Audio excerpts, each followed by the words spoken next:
یہ ایک حدیث مبارکہ ہے جو مسلم سے ہے. اس میں رسول اللہ صلی اللہ علیہ وسلم نے آخر زمانے میں نصارہ کی تعریف کی ہے. بڑی جستجو سی یہ مجھ سے محو ہو گئی تھی، اور اس میں ایسا نہیں ہے کہ رسول اللہ نصارہ کی تعریف چاہتے ہیں. اس کو اگر یہ کوئی سمجھے تو انتہائی احمق ہے. رسول اللہ صلی اللہ علیہ وسلم نصارہ کی تعریف نہیں چاہتے، آپ کو ان کی وہ خوبیاں بتا کر جو آخر زمانے میں ان میں ہوں گی آپ کو دعوت دے رہے ہیں حکمت کے ساتھ رسول اللہ صلی اللہ علیہ وسلم کہ آپ میں یہ خوبیاں ہونی چاہیے، تمہارے مسائل کا حل ہو جائے گا. اور اگر انشاءاللہ ہم نے اس بات کو سمجھ لیا، اپنے لیے دوسروں کے لیے کنوے بھی کیا، تو انشاءاللہ وہ وقت دور نہیں ہے کہ ہمارے حالات پلٹ جائیں گے، بدل جائیں گے. اللہ کی احسان اور مہربانیاں ہم پہ ہو جائیں گی. کیونکہ کیسے ممکن ہے اللہ کے رسول کی طرف سے ٹیچنگ آئے اور حکمت آئے اور اس میں ہمارے لیے رحمتیں اور برکتیں پوشیدہ نہ ہوں؟ ہمارے فہم میں فرق ہے. ہمیں اس کو درست کرنا ہے، اس کو سمجھنا ہے. ورنہ میں لکھا ہوا نہ پڑھا کرتا ہوں اور نہ میں نے کبھی ریفرنس دیے، مگر کیونکہ یہ لمبی تھی حدیث مبارکہ میں مبادہ کہ مجھ سے غلطی ہو جائے اس لیے لکھوا لیا. یہ ہے بہت ضروری. اس کے بعد میں بات ختم کروں گا. انشاءاللہ زندگی رہی تو میں نے لاہور میں ایک وعدہ دوستوں سے کیا ہوا تھا کہ میں نے ٹائم مینجمنٹ پہ بات کرنی ہے. نیکسٹ انشاءاللہ جب لاہور میں کہیں بھی کوئی نشست ہوگی تو میں ٹائم مینجمنٹ پہ بات کروں گا، کیونکہ یہ ایک ایسا شعبہ ہے جس میں ہم بہت نقصان کر رہے ہیں. ہم نے اپنے آپ کو برباد کر لیا ہر لحاظ سے. تو یہ حدیث مبارکہ یہ حضرت موسیٰ بن علی اپنے والد سے بیان کرتے ہیں کہ جناب مستور کرشی رضی اللہ تعالیٰ عنہ نے جناب عمر بن عاص سے کہا کہ میں نے رسول اللہ صلی اللہ علیہ وسلم کو فرماتے ہوئے سنا ہے. آپ صلی اللہ علیہ وسلم نے فرمایا قیامت جب برپا ہوگی تو رومی نصارہ اکثریت میں ہوں گے. یہاں اکثریت کا لفظ آپ کے لیے اشکال کا باعث ہو سکتا ہے، دھوکہ ہو سکتا ہے. یہاں اکثریت سے مراد میرے آقا کی فگر میں نہیں ہے کہ ان کی تعداد کتنی زیادہ ہوگی، اس کا الگ مفہوم. جناب عمر بن عاص نے کہا کہ آپ اس قول رسول کی وضاحت کریں. جناب مستور رضی اللہ تعالیٰ فرماتے ہیں کہ میں نے جو رسول اللہ صلی اللہ علیہ وسلم سے سنا وہی بتاتا ہوں. آپ صلی اللہ علیہ وسلم نے فرمایا تھا کہ جب میں یہ کہتا ہوں کہ رومی اکثریت میں ہوں گے تو اس کا مطلب یہ ہے کہ ان میں 4 خصلتیں ہوں گی، ان میں 4 خوبیاں ہوں گی، 4 کمال ہوں گے. اور بدنصیبی ہے یہ ایسی حدیث مبارکہ ہے جو بہت کم کہیں کوٹ کی گئی یا اس کا تذکرہ ہوا.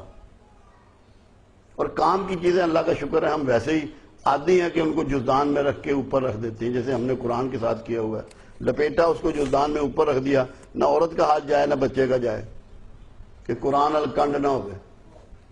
تو کنڈ ہم نے اصل میں تو قرآن کی طرف کر دی کہ نہ اس سے فہم لے رہے ہیں، نہ اس سے سمجھ بوجھ لے رہے ہیں، نہ اپنے اعمال کو درست کر رہے ہیں. ایسے ہی حدیث مبارکہ کو بھی اٹھا کے رکھا ہوا ہے تاکہ نسیاں کر دیا. نمبر 1 یہ ذکر ہو رہا ہے نصارہ کا. ایڈوائز ہے آپ کے لیے، آزمائش کے وقت میں، کرائسس میں عقل مند ترین لوگ ہوں گے. مشکل وقت میں جب ان کے اوپر بطور امت کے، بطور قوم کے مشکل اوقات آئیں گے تو عقل و فہم سے کام لیں گے. تہم پرستی کا، افواہوں کا، جذبات کا، نفرت کا، غصے کا اظہار نہیں کریں گے. عقل و فہم سے اس مشکل وقت کو گزاریں گے. ہم مشکل وقت سے گزر رہے ہیں. جتنی ہمیں آج عقل و فہم کی ضرورت ہے شاید کل کبھی نہ تھی. ہمیں پورے پیشنس کے ساتھ سمجھتے ہوئے، اور اللہ جو غور کرے اس کو کبھی مایوس نہیں کرتا. اللہ کا شکر ہے کہ ہم نے غور چھوڑ دیا ہے کہ یہ اہل مغرب کریں، ہمارے لیے نہیں ہے. یہاں بات یہ ہے کہ مشکل وقت میں عقل کو استعمال کریں گے. جو حالات ہمارے ہیں، جس سے ہم گزر رہے ہیں، اس میں زیادہ آج ہمیں عقل کی ضرورت ہے. یہ ہم نے اس بات کو کنوے کرنا ہے، حکمرانوں تک پہنچانا ہے، ایوانوں تک پہنچانا ہے، کہ جھنجھوڑنا ہے کہ عقل کرو، ہوش کے ناخن لو، غصے سے نہیں، چیلنج کرتے ہوئے نہیں، ریکویسٹنگ ٹون میں، عاجزانہ طور پر، مسکینی کے ساتھ، مگر سچ بات پہنچانی ہے، کرنی ہے۔ اس کی ہمیں آج ضرورت ہے۔ 2 نمبر، مصیبت کے بعد بہت جلد سنبھلنے والے ہوں گے۔ اگر مصیبت ہی کا واویلا کرتے رہو، رونا ہی روتے رہو، بندہ مر گیا تو 40 دن پھوڑی ڈالے رکھو، تو تم تو 40 دن نکمے ہو گئے نا، کام ہی چھوڑ دیا۔ کسی بھی مصیبت کے بعد جلد سنبھلنے والے ہوں گے، وہ زلزلہ ہو، سیلاب ہو، سونامی ہو، دہشت گردی ہو، جنگ ہو، افلاس ہو، پانی کی کمی ہو، غور و فکر کے ساتھ مصیبت میں سنبھلیں گے۔ یہ ہمیں بطور نیشن، بطور امہ اپنانا ہے۔ پلٹنے جھپٹنے میں سب سے تیز ہوں گے۔ یہاں کیا مطلب یہ ہے کہ جب آپ پہ کہیں سے ظلم کیا جائے گا، حملہ کیا جائے گا، تو آپ نے گھر سست ہو کے نہیں بیٹھنا، اس کو ریپلائی کرنا ہے۔ جو آج کامیاب قومیں ہیں ان کا کیا حال ہے؟ اگر ان کے ملک کا، ان کا کوئی شہری ایک شخص کہیں پھنس جائے تو وہ ادھیڑ کے رکھ دیتے ہیں اس علاقے کو جہاں ان کے بندے پہ مشکل آئے۔ وہ تب کامیاب ہیں، وہ جھپٹتے ہیں واپس۔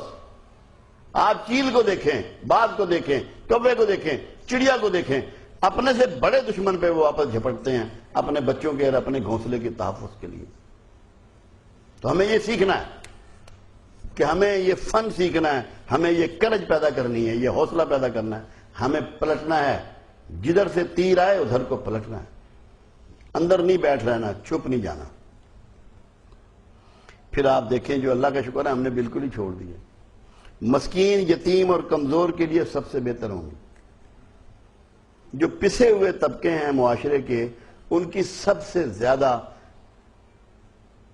دیکھ ریکھ کرنے والے ہوں گے، کوآرڈینیٹ کرنے والے ہوں گے، کوآپریٹ کرنے والے ہوں گے، ان کو ساتھ لے کے چلیں گے تاکہ سب کی ول بھی شامل ہو جائے اور دعائیں بھی شامل ہو جائیں۔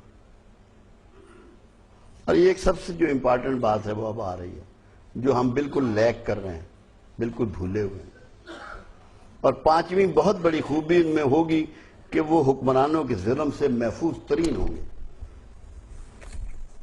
جارجیا میں آپ نے دیکھا اور بہت سی جگہ دیکھا کہ جب حکمران ظلم کر رہے ہوتے ہیں وہ کس طرح اکٹھے ہو جاتے ہیں،